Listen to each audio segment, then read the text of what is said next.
Hello दोस्तों, नमस्कार। SMKC channel में मैं आप सब लोगों का दिल से बहुत बहुत स्वागत करता हूं। फर्स्ट टाइम विजिट किया जरूर चैनल को सब्सक्राइब कर लेना।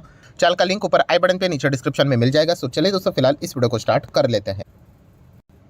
ठीक है दोस्तों, अभी हम लोग आ चुके हैं बिल्कुल हमारे नॉर्मल स्क्रीन के ऊपर। एंड दोस्तों, अगर देखा गया तो बाजार में जो हम लोग को प्रेशर देखने को मिल रहा है, दबाव देखने को मिल रहा है, जो लाल रंग देखने को मिल रहा है, यस थोड़ा तो कम देखने को मिल रहा है, बट अभी तक पूरी तरीके से वाइप आउट तो नहीं हुआ है। मतलब अगर हम लोग सेंसेक्स की बात करें तो आज के दिन भी हाफ परसेंट के आसपास, या फिर आप कह सकते हो 300 सवा 300 पॉइंट के आसपास की गिरावट हम लोग को देखने को मिली है। एंड सिमिलर वे निफ्टी की भी अगर हम लोग यहाँ पे बात करें तो 100 पॉइंट से ज़्यादा की गिरावट हम लोग को आज के दिन भी देखने को मिले। बीच में तो निफ्टी हम कह सकते 17,000 के लेवल को भी ब्रेक किया था, राइट। आप सभी लोगों को पता है कि ये जो होल नंबर्स रहते हैं, राइट, 17,000, 17,500, 18,000, 18,500, राइट, ये एक होल नंबर जो रहते हैं उनको ब्रेक करना है। खास करके ये जो 17,000, 16,000, 15,000, 14,000, ये तो कंप्लीट होल नंबर्स रहते, इनको ब्रेक करना मतलब अच्छी बात माना यूजुअली नहीं जाता है, राइट, क्योंकि एक बार अगर वो टूट गए तो वही support level, strong resistant level बन जाते हैं। एंड उसी लेवल को ब्रेक करने के लिए बहुत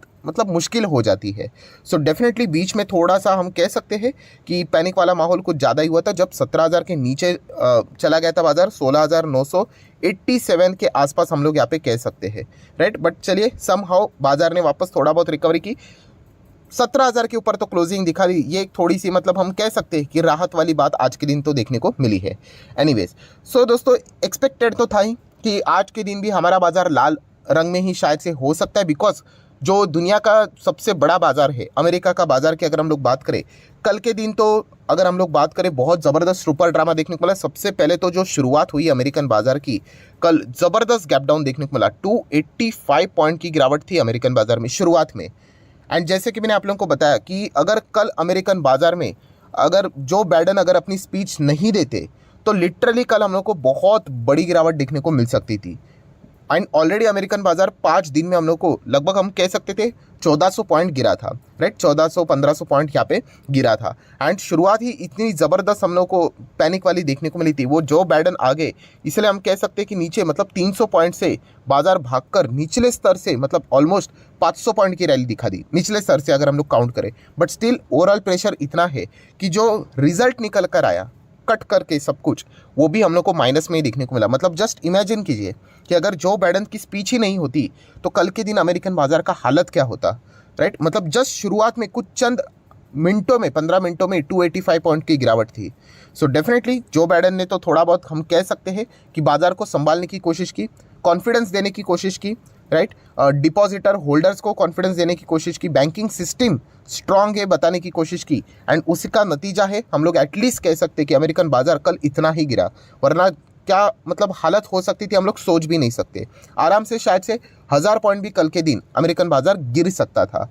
सो चलिए, हम कह सकते हैं कि जो बाइडेन ने तो अपना काम जितना हो सके तो करने की कोशिश की है, बट ऑब्वियसली पिक्चर अभी भी बाकी है। ये कोई दी एंड नहीं है, बहुत सारी चीज़ें हम लोग को देखने को यहाँ पे मिलने वाली। जैसे बोलते हैं ना कि डेंजर अभी भी है, खतरा अभी तक टला नहीं है। सो दोस्तों, आप सभी लोगों को पता ही है, जो कि हम लोग को पूरी चीज़ें देखने को मिल रही है, वही अमेरिका में जो बैंक डूबी है उसका कैस्केडिंग इफेक्ट या फिर कैस्केड इफेक्ट जो हम लोग देखते हैं। मैंने कल के दिन भी आप लोगों को डायग्राम दिखाया था कि जो ताश के पत्तों की तरह कैसी एक एक चीज़ें गिरती जाती है, राइट, उसका इम्पैक्ट कहाँ तक आके रुकेगा किसी को भी नहीं पता है। एक एक चीज़ें सामने यहाँ पे चली आएगी। एंड अभी मतलब देखा गया तो ये जो माहौल है वो थोड़ा सा और भी हम लोग को अमेरिकन बाजार की भी मैं बात कर रहा हूँ, वो थोड़ा और पैनिक वाला ही देखने को मिल रहा है। ऐसा क्यों?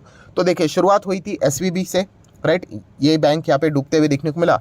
देन आपको पता है कि सिग्नेचर भी डूब गया। सिग्नेचर बैंक की बात करें, आप देख सकते हैं, देखिए ट्रेडिंग बिडिंग सब गन। देन उसके बाद कल के दिन आपने मेरा आखिरी वीडियो देखा होगा late night, First Republic Bank की बात करें, उनकी भी हालत देखिए, 61% की गिरावट।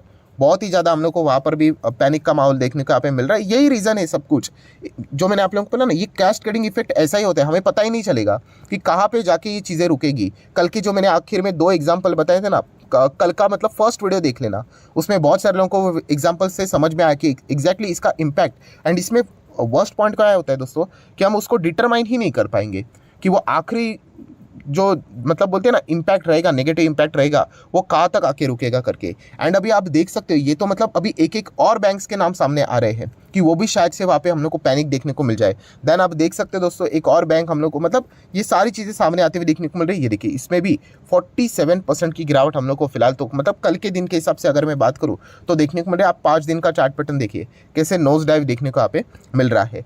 देन अगर हम लोग बात करें कुछ और भी कंपनीज है, बैंक से, फाइनेंशियल कॉर्पोरेट्स है, जो कि आप देख सकते हैं। देखिए न्यूयॉर्क स्टॉक एक्सचेंज में ही मिल जाएंगे ये, इसमें भी आप देख सकते हैं 27% की गिरावट देखने को मिल रही है।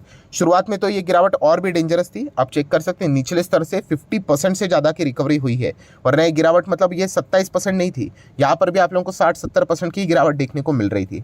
सो ये जो अमेरिका में जो भी चल रहा है वो बिल्कुल भी अच्छा यहाँ पे नहीं चल रहा है, इतना हम लोग यहाँ पे कह सकते हैं। मतलब बाइडन का आना, यूएस प्रेसिडेंट का सामने आके स्पीच देना मतलब कितनी बड़ी बात है, आप अंदाज़ा लगा सकते हो। देन आप देख सकते हैं एक और कंपनी जो कि आप कह सकते हैं कि 25% की गिरावट आपको अभी देखने को मिल रही है। एक्चुअल में जो गिरावट थी वो आप चेक कर लेना, निचले स्तर से 50% की रिकवरी है, और ये गिरावट कितनी डेंजरस थी। ये सारे के सारे 50-60-70% यहाँ पे गिरे थे, वो निचले स्तर से थोड़ा सा सपोर्ट मिला, इसलिए हम लोग को इन कंपनीज में थोड़ा बहुत राहत देखने को मिली है। देन देखिए एक और कंपनी यूएमबी फाइनेंशियल की बात करें तो 15% की गिरावट, निचले स्तर से आप देख सकते हो अच्छी खासी रिकवरी देखने। मतलब बताने का मकसद क्या है कि अमेरिका में जब से ये एसवीबी का ये जो इशू हुआ है उसके बाद अभी कुछ चंद ही दिन हुए हैं, तो उसके बाद का नज़ारा देखिए, इतने सारे बैंक्स, फाइनेंशियल इंस्टीट्यूशंस, राइट, जो कंपनीज है इनमें हम लोग को ये इस प्रकार की दिक्कतें देखने को मिल रही है। एंड अगर लोगों का कॉन्फिडेंस अगर शेक होने लग गया तो बहुत ज़्यादा दिक्कतें यहाँ पे हो सकती है, राइट। ऐसा नहीं होता है कि 2008 का भी जो इशू हुआ था, ऐसा नहीं होता कि एक ही दिन में सब कुछ हो गया, नहीं, धीमे धीमे करके चीज़ें हम लोग को देखने को यहाँ पे मिल जाती है। सो ये चीज़ें हम लोग को साफ साफ देखने को मिल रही है कि अमेरिकन बाजार में ये जो प्रेशर है वो हम लोग को हावी होते हुए देखने को यहाँ पे मिल रहा है।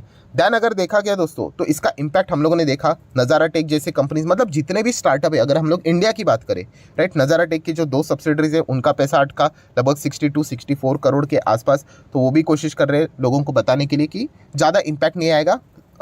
कंपनीज की अगर हम लोग बात करें तो परफॉर्मेंस साउंड ही है करके, राइट, बट फिर भी ये छोटे छोटे कंपनीज है, इधर से उधर होने के लिए ज़्यादा टाइम यहाँ पे नहीं लगेगा, ये भी पता है। बिजनेस इनका बहुत सॉलिड है, बट सिचुएशन में जिस प्रकार से मतलब बोलते हैं ना मार्केट कितना अनसर्टन है दोस्तों, कोई नहीं बता सकता, राइट। ये सबसे बड़ा लेसन है आप लोगों के लिए, लर्निंग लेसन, जो हम बोलते हैं ना सर बाइंग लेवल बता दो, ये कुछ नहीं होता है दोस्तों, अच्छे शेयर्स में जाना होता है, दैट्स इट। क्योंकि मार्केट में कभी क्या हो जाए और 40-50% कब मार्केट गिर जाए वी डोंट इवन नो। हाँ, बट अगर शेयर्स अच्छे रहेंगे तो फिर आपको चिंता करने की ज़रूरत नहीं, क्योंकि वो बाउंस बैक करते हैं।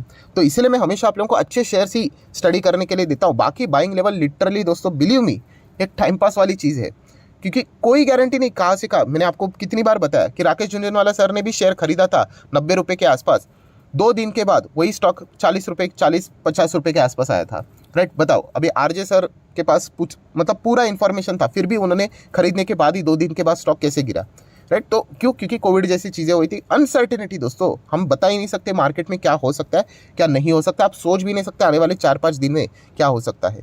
सिर्फ इतना ही हमें करना है कि अच्छे स्टॉक के साथ बने रहना है, दैट्स इट। उसके बाद वो स्टॉक्स में मतलब कमबैक यहाँ पे हो ही जाता है। सो नज़ारा टेक के बाद आपको पता है, देखिए सॉफ्ट बैंक की बात करें तो मतलब जापान की बात करें तो वहाँ पे अच्छी खासी पिटाई देखने को मिल रही है। एंड सॉफ्ट बैंक आपको पता ही है, इनको पैसों की सख्त ज़रूरत पड़ती है, तो ऑब्वियसली ये प्रेशर पेटीएम के ऊपर कैसे इनडायरेक्टली वे में आ जाएगा। देखिए जैसे कि ये एसवीबी की अगर हम लोग बात करें, आपको पता ही है एसवीबी में इस पे पहले पेटीएम में पैसा लगाया था, बट शर्मा जी ने यहाँ पे बता दिया, शंकर जी की अगर हम लोग बात करें तो उन्होंने यहाँ पे, माफ़ कीजिएगा, विजय शेखर शर्मा जी की यहाँ पे मैं बात कर रहा हूँ, तो उन्होंने क्लैरिफाई करके बता दिया कि नहीं, उन्होंने तो अच्छा खासा अच्छा रिटर्न बनाया, कोई चिंता की बात नहीं। बट देखिए इनडायरेक्टली कैसे सॉफ्ट बैंक के थ्रू अभी हम लोग को एक पेटीएम के ऊपर भी लटकती हुई तलवार देखने को मिल रही है, तो डेफिनेटली इसका इम्पैक्ट हम लोग को कैसे देखने को मिल जाते हैं ये हम लोग को सीखने को यहाँ पे मिल रहा है। एंड दोस्तों अगर देखा गया तो ये जो अभी आग यहाँ पे लगी हुई है, राइट, तो इस आग को अगर यहाँ पे हवा लग गया तो आपको पता है कि कितने बड़े ये जंगल जला सकता है। सो ऐसी कुछ चीज़ें यहाँ पे हो सकती है। मतलब अभी आप लोगों को पता है ज़्यादा टाइम रुकने की भी ज़रूरत नहीं है, कुछ ही समय के बाद यस अमेरिका का जो सीपीआई का डेटा है इन्फ्लेशन का, वो भी यहाँ पे सामने यहाँ पे आ जाएगा। एंड सीपीआई का डेटा के बाद आप लोगों को पता ही है कि मतलब अनुमान से ज़्यादा आएगा या कम आएगा। एंड इसी चीज़ के चलते पॉवेल जी के ऊपर ही सब लोगों का फोकस यहाँ पे रहने वाला है, क्योंकि आने वाले समय में क्या रेट हाइक होगा या नहीं होगा उससे रिलेटेड भी मतलब आप चेक कर सकते हो कि इसके पहले हम क्या बोलते थे, 25 बेसिस पॉइंट कि 50 बेसिस पॉइंट रेट हाइक तो होगा ही होगा। बट अब ये तीसरा ऑप्शन भी यहाँ पे क्रिएट होते हुए देखने को मिल रहा है। धुंधला धुंधला सा क्यों ना हो कि क्या रेट हाइक होगा ही नहीं, ये भी एक ऑप्शन देखने को यहाँ पे मिल रहा है, क्योंकि फिलहाल की सिचुएशन ही वैसी है कि आप रेट हाइक करते ही जाओगे तो यहाँ पे तो बैंक दनादन गिरते ही जाएंगे, राइट। क्योंकि ये जो सारा जो पूरा हम लोग को सिनेरियो देखने को मिल रहा है, उसके पीछे का मेन अगर आप मतलब बोलते हैं ना कि कॉज प्रॉब्लम मेजर चीज़ क्या है, तो दोस्तों इसके पीछे का रीज़न यही है कि रेट हाइक। देखिए रेट हाइक करना मतलब कोई गलत बात नहीं, आपको ये सारी चीज़ें इन्फ्लेशन को कंट्रोल करने के लिए करनी ही पड़ती है, बट थोड़ा सा मतलब आपको देखना भी पड़ता है कि ऐसा नहीं कि बस करते जाओ। एंड ये तो मतलब मजाक हो गया था कि 25 किया एंड अभी इंडिकेशन दे रहे कि नहीं अभी हम लोग 50 भी करेंगे, मतलब रिवर्स गियर में चले जाएंगे। तो इस प्रकार की जो चीज़ें होती है ना दोस्तों, ये मतलब बताती है कि सेंट्रल बैंक कॉन्फिडेंट ही नहीं है कि वो क्या कर रहे हैं, क्या उनके काबू में नहीं है इन्फ्लेशन। तो इस प्रकार की चीज़ें जो देखने को मिल रही है, तो इसके चलते एक डिस्टर्बेंस अमेरिकन बाजार में हम लोग को साफ साफ देखने को यहाँ पे मिल रहा है। सो इमरजेंसी बैठक भी हम लोग को देखने को यहाँ पे मिल चुकी है। सो इस वक्त की जो एफएमसी की बैठक रहेगी वो बहुत ही खास रहेगी। इसमें हम लोग को अभी ये तीसरा ऑप्शन भी देखने को यहाँ पे मिल रहा है। शायद से हो भी सकता है कुछ देर के लिए रेट हाइक को रोक भी दिया जा सके। और कुछ लोग ये भी पूछ रहे थे सर क्या ऐसा हो सकते हैं कि रेट हाइक के बदले रेट कट भी। सो मतलब आप बोल भी सकते हैं ऐसा हो भी सकता, मतलब सिचुएशन के हिसाब से चलना पड़ता है बाजार को, राइट। तो होने के लिए कुछ भी हो सकता है। इस प्रकार की अनसर्टेनिटी फिलहाल तो हम लोग को अमेरिकन बाजार में देखने को मिल रही है। सो अमेरिका में जिस प्रकार की चीज़ें होगी, राइट, उसी का नज़ारा हम लोग को पूरे दुनिया भर के बाजार में देखने को मिलेगा। एंड अभी हमारा काम क्या है, अभी हमारा फोकस एक ही चीज़ के ऊपर रहेगा। यस, सीपीआई का इन्फ्लेशन का डेटा जस्ट अभी ज़्यादा टाइम नहीं बचा है, कुछ ही समय के बाद यहाँ पे निकल कर आएगा। तो अमेरिकन बाजार का जो फ्यूचर है उसके ऊपर आप फोकस यहाँ पे चाहो तो रख सकते हो। अगर मुझे समय मिला तो मैं इसको थोड़ा सा लाइव कवर करने की कोशिश करूंगा, अगर वक्त मिला तो। बट इतना कह सकता हूँ कि इसी चीज़ के ऊपर अभी पूरी दुनिया भर के बाजार का फोकस रहने वाला है। सो आशा करता हूं दोस्तों वीडियो हेल्पफुल लगा होगा तो जरूर लाइक एंड शेयर कर देना। डीमैट अकाउंट अगर आपने अभी तक ओपन नहीं किया है तो लिंक नीचे डिस्क्रिप्शन में 25 वीडियो की लिस्ट आपको फ्री ऑफ कॉस्ट मिल जाएगी। आपका नाम कौन सा अकाउंट आपने लिंक के थ्रू ओपन किया है प्रॉपर्ली कमेंट सेक्शन में बता देना, तो हफ्ते भर के अंदर अंदर सारे लेक्चर्स मेरे साइड से फ्री ऑफ कॉस्ट प्रोवाइड कर दिए जाएंगे। So that's it, thank you very much दोस्तों, we will be meeting are एक वीडियो, तब तक के लिए बाय बाय।